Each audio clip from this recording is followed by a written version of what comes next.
நம்முடைய மாண்புமிகு கழக தலைவர் முதல்வர் சொல்வது போல 7வது முறையாக கழகத்தான் ஆட்சி அமைக்கும், அவர்தான் மீண்டும் முதலமைச்சராக வருகிற வரை நம்முடைய கழகத்தோடு உற்சாகமாக எல்லாம் சொல்லி அரசு சார்பாக இன்னென்ன காரியங்கள் செய்யப்பட வேண்டும் என்ற அதையும் சொல்லியிருக்கிறார்கள். அனைத்துமே குறித்து வைத்திருக்கிறேன். முதல்வரிடம் தெரிவித்து அரசு சார்பாக செய்யப்பட வேண்டிய பணிகளை நிச்சயமாக செய்து முடிப்போம். எனவே ஒரு பிறகு நல்ல உற்சாகத்தோடு கழக தோழர்கள் எங்களுக்கு உற்சாகத்தோடு சொன்னார்கள்.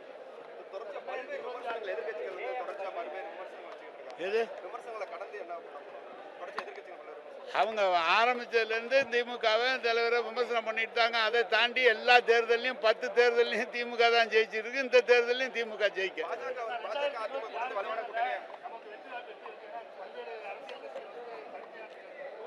எல்லாம் சொல்றாங்க.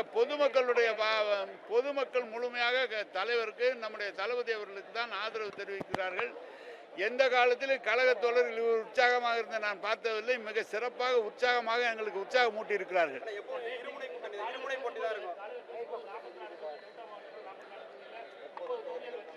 30 தொகுதியெல்லாம் சொல்லலாங்க. போன தடவை 44ல் 40 வெற்றி பெற்றோம். வேண்ட 41 தொகுதி கொடுத்துருக்குறாங்க.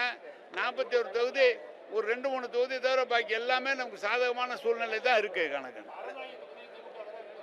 இல்லை, எல்லாரும் கேட்டிருக்காங்க. முடிவு பண்ணுறது முதலமைச்சரில் முடிவு, கழக தலைவரில் முடிவு பண்ண. நான் எப்படி சொல்லுவேன், சொன்னதை தோன்றதை சொல்கிறேன். முதல்வர் முடிவெடுப்பார்.